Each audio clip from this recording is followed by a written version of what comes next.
independents who are registered to vote did not show up. Almost about 45 to 47% just failed to show up. It adds to the belief and perception that an incumbent is almost impossible to be dislodged from that position through an electoral process. Do you believe that that kind of feeling, even in Kenya, now that we're heading to elections next year, could actually be one way of voter turnout? Just the belief that once a person is an incumbent, you simply cannot remove them from the through the ballot. Well, Fred, thank you so much for this opportunity. For me, Museveni is a product of certain struggle. And therefore, we cannot compare with normal and routine presidential candidates, because he actually built that country from an economy that was totally shattered. And therefore, many people owe it to him. Even those of us who live in Kenya, unlike my brother here, the Honorable Samuel Pogisho, who happens to have gone even to school in Uganda, when even part of the Pokot community was part of Uganda. We owe it to him. The stability that is there in Uganda, we owe it to him. And also, let me emphasize the fact that either way, Museveni was going to win, given the fact that Robert Chagulanyi was controlling some of the major towns and a small section of the entire community of Uganda. Perhaps 71% is an exaggeration that is a product of either good mobilization or a bit of fiddling with the votes. Otherwise, either way, he was going to win. Even the lady in Tanzania was going to win. When it comes to our own country, the comparison cannot be the same. Mm-hmm. In Tanzania, the party is very strong, CCM. In Uganda, the president himself is a very strong person. Many people in Uganda associate him with the progress the country has made for the last 30-something years or so. And this therefore means that it's a product of another kind of combination. Here in Kenya, a president is just one of the workers who happens to have been given the chief executive of the nation. And we can change and we still maintain our own sobriety as a nation.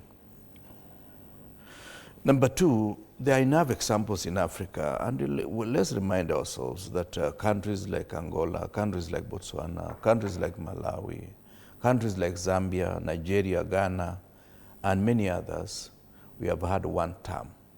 And this therefore does not mean that Africa is excluded from democratic processes. It's only that the incumbent, because of the lack of political hygiene, spend a bit of time trying to fiddle with the votes, because they believe if we lose an election, it's the end of the world. Remember, Trump was also one term, although now he has reclaimed it with a lot of devastating damage to the country that is the president. So in my own analysis, it is simple to say so, and it is also simple for those who want to fiddle with the votes here in Kenya to pretend that it is not easy to defeat an incumbent. The jury is outside there. It is very clear that if the current regime was to get back to power, it will be out of our own disorganization, those who are in the alternative view, than their own capacity to convince Kenyans that all is well. And let me not really go into the details of that, but suffice to say one or two things. One, it is not easy to deny Kenyans a chance to make their own political decisions, given the fact that we in Kenya are slightly ahead of the entire community of East Africa, all the way from Somalia to DRC. We will not just accept that, okay, so-and-so can complete the following term, just because it is convenient to say, let us allow him so that he goes home. The chief executive of a country must prove to everybody that is doing well and it respects the thinking of Kenyans. Otherwise, any other way of trying to get back to power without the requisite capacity to perform and demonstrate that performance, without a lot of slogans that really are empty, is something that we must uphold, and that's the only way we can say we are political good manners as a nation. All right. The second issue, which I feel is also important, is the fact that within the community of East Africa,